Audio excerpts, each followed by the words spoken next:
Welcome to Black and Gold. Today, I'm going to conduct an analysis of the debate between Corey Holcomb and Anton Daniels. I've said several times on this channel, we need our own Black American political advocacy. We'll get started. In the house. Hey, man, let me tell you something. I'm so glad you're here because people need to see a clash like this. Like what you say and what I say, I think it's going to be interesting. I do too. Yeah. I think it's going to be really interesting. First thing I'm going to say, I'm going to say this outright and you'll be able to see it throughout. Corey Holcomb approaches this, the expectation that he is just exchanging ideas with a brother, but there's something different about Anton Daniels, and I think that this is what common Black people don't get. In this case, I would say Corey Holcomb will fall into that category because Holcomb, his heart is in the right place, his mind is in the right place, but he's not really into politics like that. So there's some things that are kind of like new from a political perspective that he's unfamiliar with, but I'll just proceed from there. I know. Your chat, they tough. I noticed. They think they tough? They think they tough. Yeah. They be out there. They not that tough. You know, I don't pay attention to niggas that don't got no profile picture. Daniels is interesting because his first words out of his mouth is, I was here on time. Okay. And what are the next words out of his mouth? I don't pay attention. I think them type of niggas jerk off in their socks. We see he was really bothered by the chat because the second thing out of his mouth is about the chat.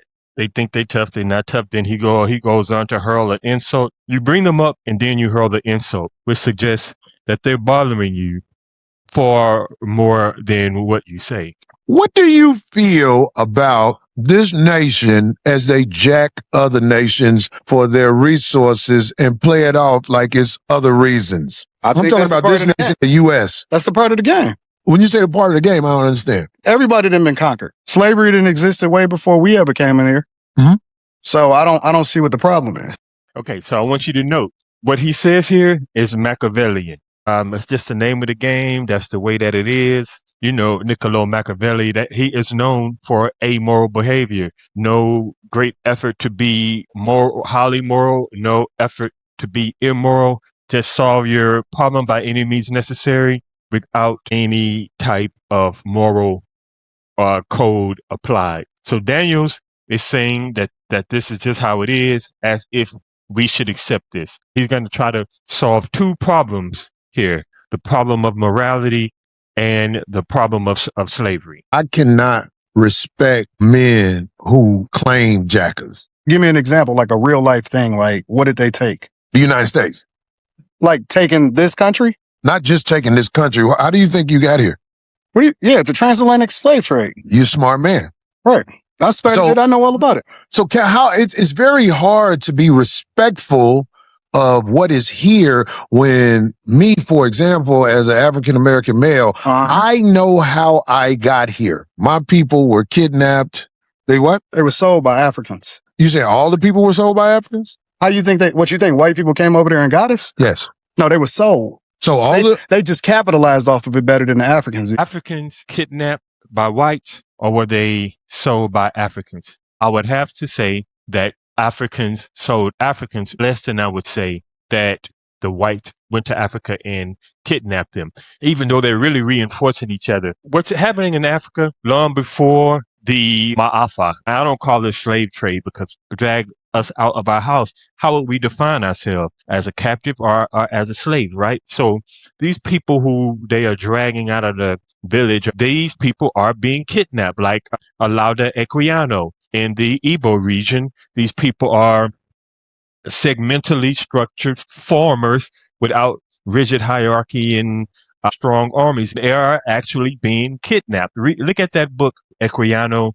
He and his sister were literally traded 3 or 4 times before they even reached the coast. Then you have your like a region like Angola or Congo before colonization, and those people have hierarchical, rigidly structured societies, and they go to war with the next villages. So they go and capture people in the villages themselves, or they have war with each other, and then they send the people who are being forced into the ships or war captives. What's fueling this is the weaponry from the Europeans, because the way that it started is that the Europeans co-opted people in the coastal area with weapons, which forced people into the interior to have to acquire this same weaponry. It spread like wildfire. There's plenty of room for blame, but one consistency here is it's always he's trying to constantly absolve the whites for. I realize now why he does this. You're saying that all of the black people that were brought here were sold by Africans. Correct. So the white people, they were just doing transactions over there. Absolutely. It was capitalism. See, the thing about white people, you think that racism is inherently in them. Racism is inherently in all of us. Black people is some of the most racist people I've ever seen in my entire life. That was a very telling statement. That's not what Holcomb said. He didn't say he thinks whites are inherently evil. He just said they're claim jackers. That the Ma'afa, the taking of captives on the Africa was bad, was horrendous, was his implication. But he never said anything about Africans are inherently bad. So Daniels is putting something up there that Holcomb didn't even say. He goes to whites aren't inherently evil. Everybody is racist. This is what apologists for racism always say to defend racism. Oh, well, every society has had slavery. Every society has had racism. But Daniels is saying that everybody is inherently racist. He's saying that when we come out of the womb without any social pressure, a highly melanated person with kinky hair and a pale person with straight blonde hair, these two people will inherently be enemies because of the difference of appearance. This is ridiculous. Now, if he wanted to argue that racists had some personality type, right, some core value system somehow based on race, then I guess he could prove that. But he didn't say that. He just said that everybody's inherently racist. The racial construct and hierarchy, as we know it today, was entrenched in the Western world until the 19th century. Daniels heing this for a reason. He clearly is trying to absolve the whites. Daniels has a very public objective. This is strategic. He is signaling throughout this entire interview his loyalty to the staunch right wingers, the Republicans. I think he has a political objective, a personal political objective. I don't know if he's getting money under the table or he's running for office, but we'll proceed. We don't even like each other. Some of the first slavers in the United States of America was black people. If you know that, and I put this in quotation marks, blacks enslaved blacks in the United States, if you know that, then you should also know that when in the beginning you have slavery and indentured servitude, and which was usually about a period of 7 years, and a black person could be in indentured servitude, and then in the first part of the 17th century, that racism, it intensified that hierarchy. They began to write it in law, but you had powerful people who were influential and powerful, like Antonio Johnson in Virginia. Antonio Johnson ended up owning some of his relatives, but that was to protect them from the hardening racialized hierarchy. When he says blacks own blacks, he's trying to say they were the first blacks, but even somebody like Antonio Johnson came to the Americas as a slave. He was Antonio Gomez, enslaved by the Portuguese, got into a big fight with the Native Americans. He played dead, was able to escape, went to Virginia, and established a life for himself. And then over the course of time, you can see the intensification of the racialized hierarchy, and then people like him using the letter of the law to protect his own family members. Daniels is really playing dirty here. Holcomb is trying to reason with Daniels. This is not an argument of reason for Daniels. This is an argument of allegiance, and his allegiance is to the white males, as you will see in this video. Was slavery in the United States before? Slavery existed thousands of years before we got here. Okay. Slavery was on every single continent in this world.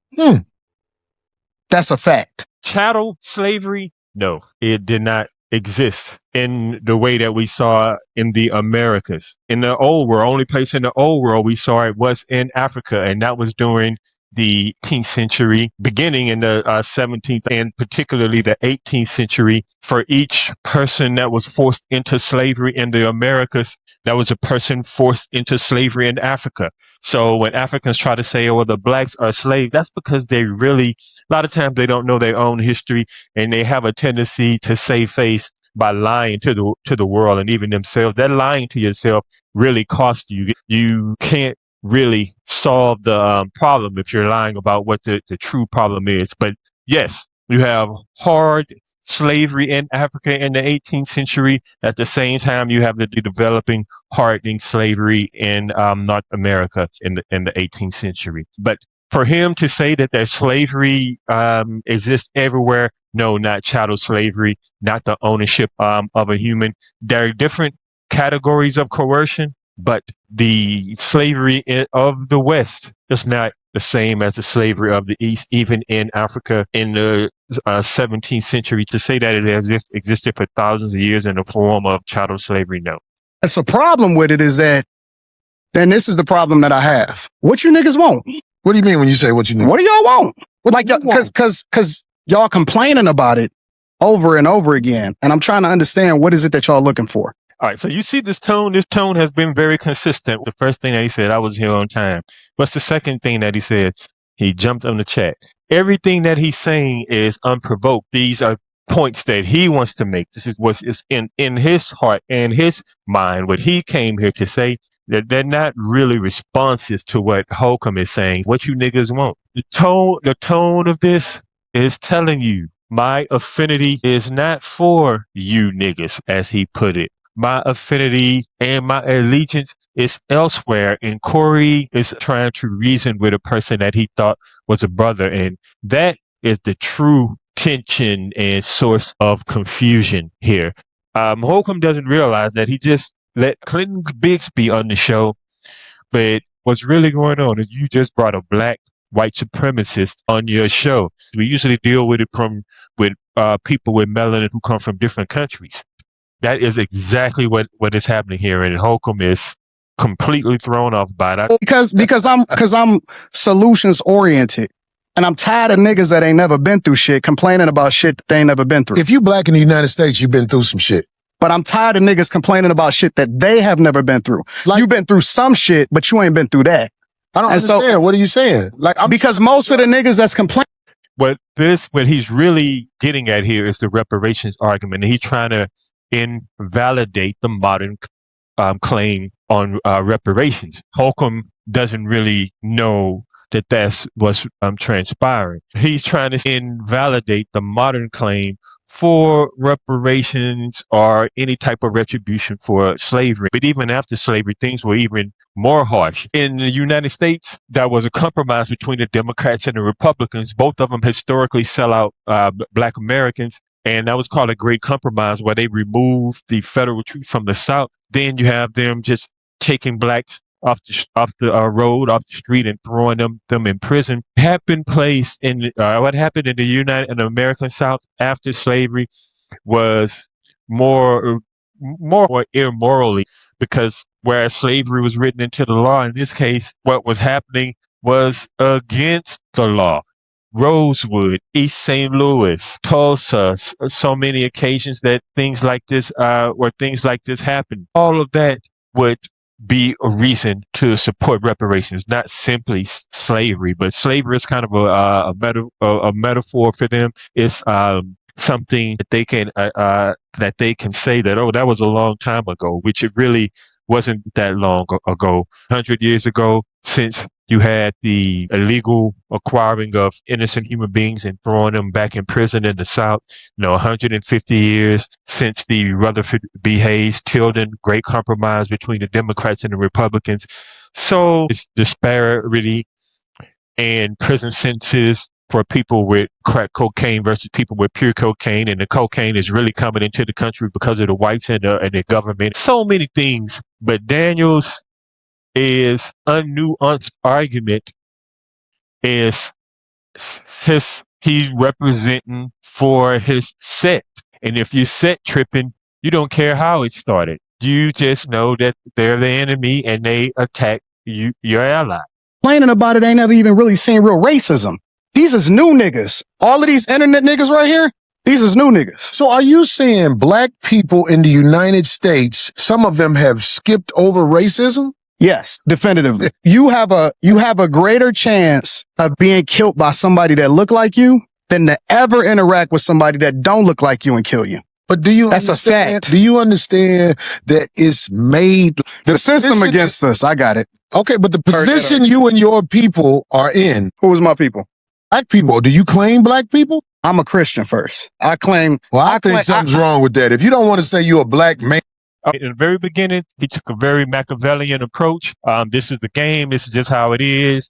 Imperialism is normal. Everybody has been enslaved for thousands of years. He even said we to Holcomb at one time, as in blacks. Then he said to Holcomb, you niggas. Now he doesn't want to say he's black. Now he's Christian. He is a Christian behaviorally, but not rhetorically. And first, I think something wrong with black is a construct. They told you that you was black. Okay, well, that's brown. We not brown. We not black. We not none of that shit. Oh, well, what are we? We not none. For me, I'm a believer in God. That's what I am. My foundation is always going to be Christianity, Christ, Jesus first. I don't claim none of that other shit.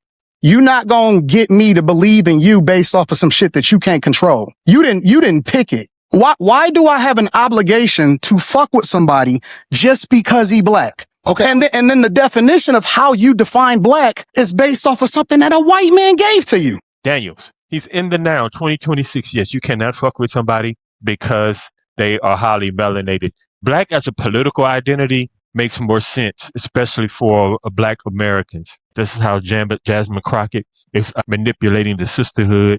This is how Obama manipulated all Black people. Black Americans have to disabuse themselves of trying to be welcoming to anybody because they're Black, or assuming an allegiance with anybody because they're Black. He said he's not Black. He's Christian. So there you have it. I am from Chicago. And I'm from Detroit. It was Chicago is very segregated. I knew nothing about Caucasian people until I moved to Los Angeles. And a lot of the stories I heard, it turned out to be just that. But back to this Christianity, you have to understand this. You were taught that by the people who kidnapped you. Is that a lie? Nope. Okay, so we was taught everything that you know on this earth, it was taught to you. The racism that you have in your heart, it was taught to you. A big contradiction here. When you defend a group as opposed to trying to defend something that trying to illustrate a fact, you end up with a lot of contradictions. So before he said racism was innate. Now he's saying everything that you learn is taught to you. The racism that you have in your heart is taught to you. This is not a good faith discussion. Corey Holcomb is a good man and he cannot be bullied, but he was not ready for this type of animal and I mean that I don't mean him as an animal to insult him. You say I'm racist? Yeah, absolutely. Oh, I studied you. This is so important, brothers and sisters. Listen to this closely. When Brother Anton Daniels was talking to me on the phone, I knew that we didn't see eye to eye on a lot of things, but I believe we can have a conversation like men. It's like a lot of stuff he said right now, I disagree with so much. I have the hopes in reaching him. I have the hopes that I'm going to get y'all off of the Democratic plantation. Two big things here. One, Holcomb, he's just telling us outright. He think that he's talking to a person with an open heart, open mind, and if he illustrates certain facts, certain contradictions using logic, then he should be able to modify Daniel's thinking. A huge assumption on the part of Holcomb. What is Daniel's response? Something that hasn't even come up in the discussion, which is why I'm going to consistently tell you he has his own agenda. First thing he jumps to is, I want to get you off of the Democratic bandwagon or something like that. Holcomb is not riding for the Democrats. This is one of the things that clarifies that Daniels, he feels like he's getting something from supporting the Republican agenda. And he goes in to get you off of the Democrats, but Black America's not even on the Democrat plantation like that. Only way they're on the Democratic plantation is they're somehow still being influenced by Black plantation culture, which is it's gynocentric. Yeah, because I don't know nothing about the Democratic plantation. I think everything that you speak of, it's a reflection of the same thing that they speak of. So you may not claim it, but you're a reflection of it. Well, if I reflect something that is this Democratic plantation, tell you what, I really don't study a Democratic plantation. I try to study being a stand-up human being where when I look in the mirror, I don't see a slick motherfucker. Holcomb, you're speaking a different language. What I like about Black Americans is the public code of interacting. You can go to any hood in America. You can get along with folks because there's a certain code, a special code of not being a snake. That's what he is talking about. I am willing to talk logically to people who I feel like are able to communicate. Mm-hmm. That's what I'm saying. Because like the stuff you say, and I'm like, get the fuck out of here. Get the fuck. Yeah, 100%. Excuse me, ma'am. You need a mic, ma'am. You can ask her on the mic. God damn it. Anton, just a clarifying question. Do you think Black people can truly be racist, or are we just prejudiced? No, I think that there's a lot of people that hate white people, like straight up hate white people. And it's very unfortunate. Why does the hate have to be one-sided? He said that 3 times already. Black people hate white people. You can't play in the faces of these people. They know that the racial hate did not originate with them. Daniels refuses to acknowledge this. This is the number one problem that Blacks have with Republican leadership. The empowered Black person on their job who rides to white supremacy. This is the problem that they have with Anton Daniels. Right, but isn't true racism a system that controls access to, Well, that's the argument, right? The argument is we can't make sure white people don't get access to certain schools and programs and things like that. The main way that you need to be empowered to be racist, to be quite honest. See, that's what I was going to say. That's the argument that Black people make, is that you can't be racist if you can't actually have an impact on another group of people. So it's supposedly systemic. It's false. Really? I just seen a guy that used to be the president of the United States of America that wound up becoming the president of the United States of America for the second time, almost get everything taken away from him. Literally. And he was basically being taken down by Black people. He's saying Fannie Willis and all of these people, these Black people clearly represent the power structure in the same way that you do. This is such a disingenuous argument. Anybody with 2 brain cells who rub together can see that what happened, the whole January 6th ordeal with the Trump supporters, how this would have been different had those people had been Black or had some type of Black agenda. Daniels is extremely disingenuous. Holcomb's era was not knowing what this is, but I guess there are probably a lot of people who didn't know what Daniels was until they saw this for themselves. Kamala Harris, Letitia James, who was in New York, Fannie Willis down in Georgia. All of those are Black women, specifically that met with Kamala Harris months before they actually started this campaign during the Biden administration. And it's so funny to me because then I have to ask myself the question, well, listen, if this is a construct and if it's all about white people, and all of the energy is going towards a person that Black people fucked with before he actually ran for president of the United States of America. But we champion Barack Obama. As a culture, we champion him. We absolutely do. And he didn't give y'all. This is the problem with Daniels. And I'm happy this whole debate occurred because this really showed Black people something. The blind loyalty, the pandering for the whites, that is what gets us into trouble. It's getting Holcomb in trouble is because he thought that at his core that this Daniels guy was a Black man, but you can clearly see that he's not. Daniels he's taking a fact and he's using it to justify a sentiment, like the traitorous nature of Barack Obama. But because he has a little bit of melanin and he's married to a Black woman, then he can easily be used by the Democrats against us. So absolutely I vote. I'm a Republican.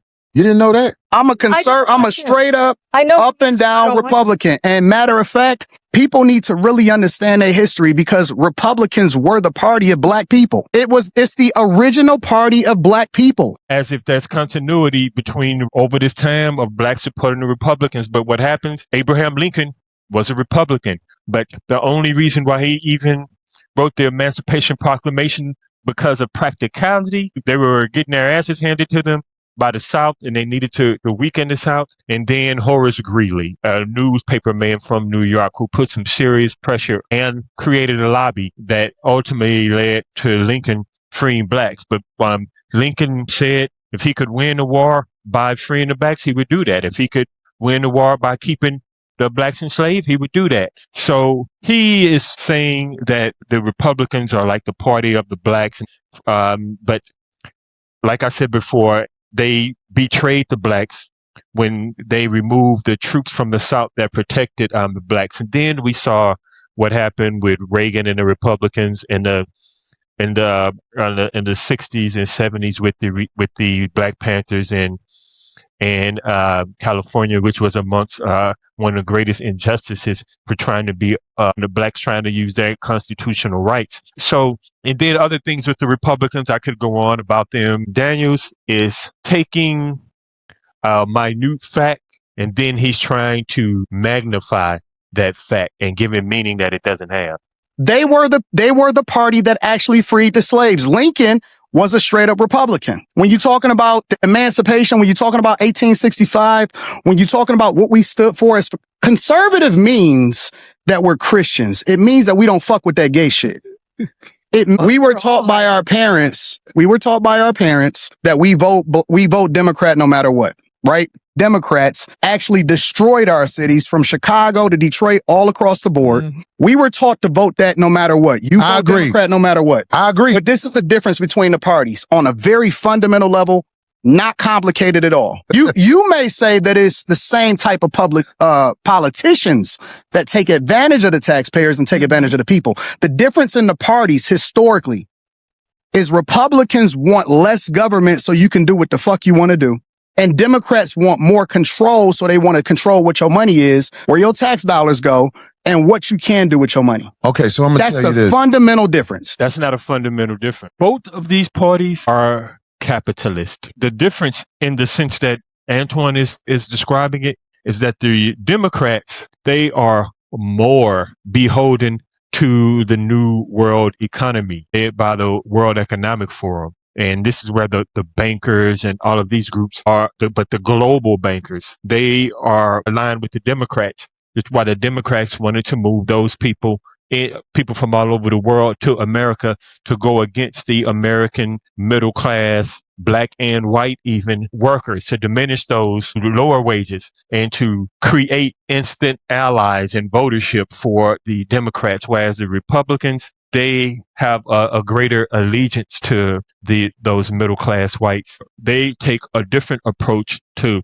the same problem, but you'll notice that both the Dems and the Republicans are both submissive to the banker class, the banker big business cadre. I think that this difference that he is creating here is not really accurate. This is not amongst the biggest difference. This is rhetorical. It's not really exactly what's happening on the ground. Yes. And you don't have to believe me, but I'm just telling you. I'm listening. The people in charge are not Democrats or Republicans. Kamala Harris is allowed to do whatever she's done. This new president, he's allowed to do whatever he is willing to do or they allow him to do. Facts. Everything is allowed. There are people in charge of this nation that flat out run shit. And if ain't nobody got the power to uproot them, then we're going to keep having people paying a whole bunch of money for houses and a fire hydrant don't work in front of it, but they'll charge you for the fire hydrant in front of your house. But we got a less than 20% voter turnout rate in the local elections. Well, you understand voting don't work, right? It does work. I do agree with this. Voting in local elections does make a big difference. That is the way to acquire power. The problem regarding this is really the two-party system. We have a less than 20% voter turnout rate and local. Ain't nobody going for the sucker shit no more. We got to go. You're missing it. You got to uproot the people in power before a real difference happens. People that don't vote are ignorant as fuck. If you vote, the first thing that it means is that you respect your ancestors that died for your right to be able to do it. Your ancestors it's so funny to didn't do it like this. This is where I disagree with Daniels on if you don't vote, it's not a slap in the face to your ancestors. I think the greater slap in the face to your ancestors would be you allowing Republicans or Democrats to manipulate your vote, to use your vote to perpetuate wickedness. Those people die for much more than the right to vote.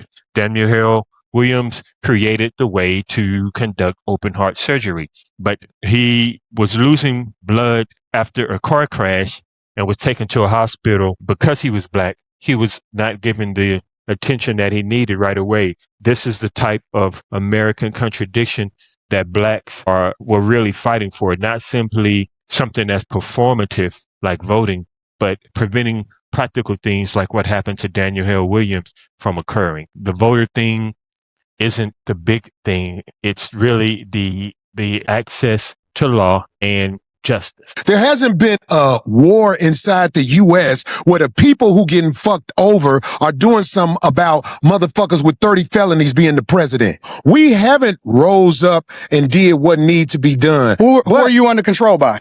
You under control by the people who will motherfucking blow this motherfucker up. We ain't stupid. Who is he? Why do you think that ICE agent was able to shoot that woman? I want to know who fuck that woman. Well, that's what you would say to somebody you don't know. I put my money in my community with my people. So when we talking about being in the streets, that don't count to me. Should count. I don't hear that shit. Because out there in the streets where the people live that you helping, they could get pulled over and shot by a cop, and an investigation will be said. When the cops shoot you, ain't nothing you can do about it. It depends on the circumstance. And the interesting thing about it is this. The majority of the people, because you like to use a blanket statement. That's like me saying all black people are stupid. Well, Now, this is really interesting to me because Daniels up to this point has had about 1 trillion generalizations. And here he is accusing Holcomb of generalizing. You said all white people stupid? No, I'm talking about cops. You should say that one time. I'm talking about because cops. It's easy to say all black people are stupid as an example. Say something about the white people. No. You're not. I don't think you white people all the time. Oh, well, I didn't hear you. Literally, white liberal women are the worst thing that ever happened to this country. What about their men? But we gonna get there. Because you keep trying to get me to qualify it by participating and joining in on the court. No, I think you're doing what's easy. You know, because if you go against them, it'll be some video of you going against them. I say them, I'm talking about your boss. It's a reason you go after black males or black people quicker than you will go after white males. What are white males responsible for in this country as the downfall of it? I'm an equal accountability smoke giver. I talk about everybody. I'm just saying, I ain't heard you talk about white men. Well, you've been listening. You ain't been listening.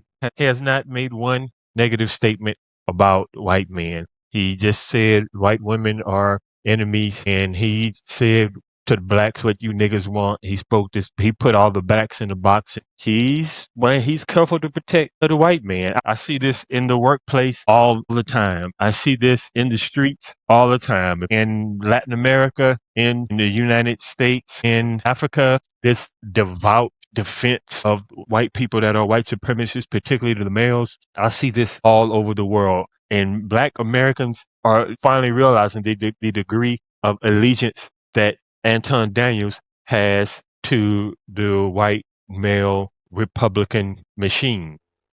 You ain't been listening. I've been listening to you. You haven't. I hear you. You don't have the capacity to be able to listen because you're too busy. Have you said something about Caucasian males and how they destroy this nation? Well, what did I miss? Let's slow down because you talking loud, but you're not saying a lot. No, you talking loud, and you still talking around. What did the Caucasian male do to America to bring it down? I'm not getting into that. You dancing around it, and that's why I lose respect for you when you start dancing and kissing Caucasian males' ass. But I don't. Don't do that in front of me because I'm not an ass kisser of nobody. Yes, you are. You suck the dick of black people right now.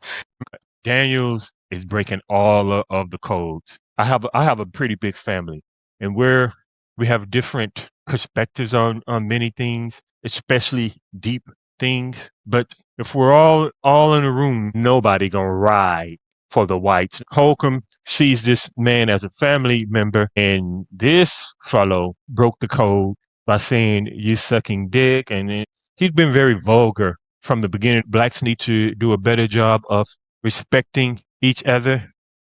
That's the number one thing. I've noticed that even if blacks can claim some outside group as their mortal enemy, and in a simple interaction exchange, they'll be more respectful of that person than they'll be with with the next black person. So blacks really need to start seeing the God in each other. All over the world, even in the Arabian world, they associate black with sin and slavery, and this makes a difference. We have similar things in the West, and people have a way of that they see other folks based on their skin color, and this is true socialization. It's not innate in the way that Daniel said. These two are from two completely different worlds. Holcomb is alerted to this later than what we would have thought. You doing the easy shit. What you do, let me tell you what you do. Nah, See, ain't homie, nobody let me tell you something, homie. Ain't nobody gonna tell you. I don't Ain't nobody suck gonna dick. tell you. I don't suck Yeah, dick. you do. So fix You doing that. it right now. I don't suck dick, homie. You doing it right now. Homie, let's fix it. No, In I don't do no dick Hey, sucking hold on. shit. I don't give a fuck about nothing. Well, If a man says you kiss ass, even if I disagree, I know exactly what this person means. But why go to you suck dick? You a dick sucker. That's not even public discourse. Holcomb, what did you expect him to say? Or you are psychophantic. Maybe you are a brown noser. I guess there's no polite way to say to somebody that they're a brown noser, right? So he used common language, which was you an ass kisser. So what Daniel does, he takes it to a whole even higher level, which he's been on this since his first statements on the show. He escalates, "You suck dick," and which was an absurd metaphor. Listen up on me. Yo, we good. I did already. I don't do dick Put sucking the shit. microphone right down, Yo. right now, and going up. I don't give a fuck about this shit. sir. I'm doing this shit Sucking for the shit. internet. If you want I'll to say show you Anton, I ain't doing it for the internet. if you want to say Anton, don't disrespect me like that, I'll respect you. But don't boss up on me because you said a lot of shit to me today that I don't fuck with either. But I'll let that shit ride because you don't know me. I'm going to extend the same respect to you. You called me out of my name. You said some wild shit, especially with regard to how would it call this nigga out his nigga, I'm telling you that you did. You can't tell me how I get respect. Given that black people are on the Democratic plantation, what do you say about the use of Christianity to make slaves out of black people? It was used in a negative way, but anything can be used in a positive or negative way. You can weaponize literally anything. So anything can be used in a positive, negative way, but it wasn't used in a positive way. Corporate America, for example, you can use the internet in order to push out propaganda, or you can use it to communicate effectively with the people. You can use money to manipulate people, or you can use it to help people. And so you can't just say that Christianity itself is used. The Quran is used in a negative way in order to control people. Absolutely. So it depends on the person, and that's why we evaluate the person. That doesn't depend on the person. It depends on the socialization. And that Christianity was in the context of slavery to enslave their minds and their spirit. So until Christianity somehow wants to liberate Christianity from all of those destructive beliefs, like the belief in being born in sin, then it's a weapon of evil. And that's what Daniels won't say. Based off of their fruits instead of evaluating them based off of Christianity itself. Because everybody that calls himself a Christian is not a Christian. 100%. So I agree that the teachings of Jesus are pure. However, in the hands of Caucasian white males, that's not true, because I know some good Caucasian the teachings white men. of Jesus, and I know some bad Caucasian white men. Okay, so look, the reason I don't have a lot of people up here at the show is because I know a lot of people aren't initiated when it comes to talking to men of a certain mind state.